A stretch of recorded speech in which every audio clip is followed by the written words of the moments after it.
ओम शांति। जीवन में स्वमूल्यांकन भी होना बहुत ज़रूरी है। दूसरों का मूल्यांकन तो हम करते रहते हैं, लेकिन कभी खुद का भी मूल्यांकन होना चाहिए। ज़िंदगी की कसौटी पे हमें कसकर खुद को देखना चाहिए।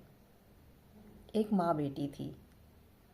उसकी बेटी होनहार, समझदार और ईमानदार थी। जीवन में उसका बहुत ही अच्छा प्रोग्रेस था, लेकिन वह हमेशा उदास रहती थी। उससे जीवन में कोई आगे निकल जाता तो वह इस बात से उदास हो जाती थी कि हम पीछे रह गए, हम में कोई बात या कोई खास बात नहीं है। उसकी माँ उसे समझ रही थी कि कहीं ना कहीं यह अपने जीवन से दुखी है, उदास है। एक दिन उसकी माँ उसके पास बैठी और उससे कहती है कि बेटी, क्या हुआ, तुम क्यों दुखी और उदास रहती हो? तो वह कहती है कि माँ, मैं कोई खास नहीं हूँ। सभी हर क्षेत्र में मेरे से आगे निकल जा रहे हैं, चाहे वो जीवन हो या फिर ऑफिस हो या कोई भी पारिवारिक रिश्ता हो। तो उसकी माँ कहती है कि बेटा, ऐसा नहीं है।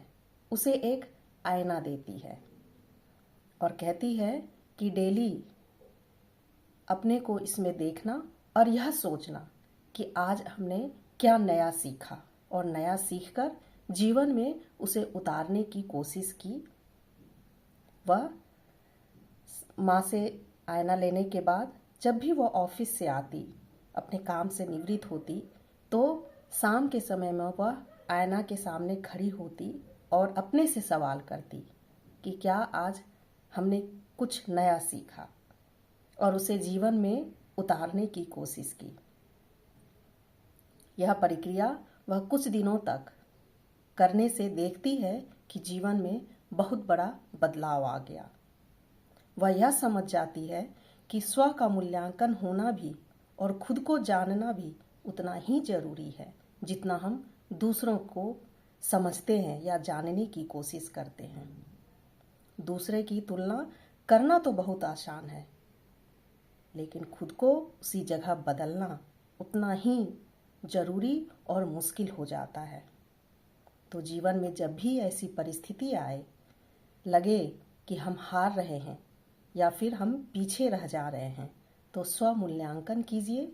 तो देखिएगा कि हम क्या सीख रहे हैं या क्या सोच रहे हैं, या जीवन में परिवर्तन लाने की कोशिश कर रहे हैं या नहीं। तो उस जगह एक दिन आप आत्मविश्वास से भर जाइएगा और जीवन में प्रगति की ओर बढ़ने लगिएगा। ओम शांति।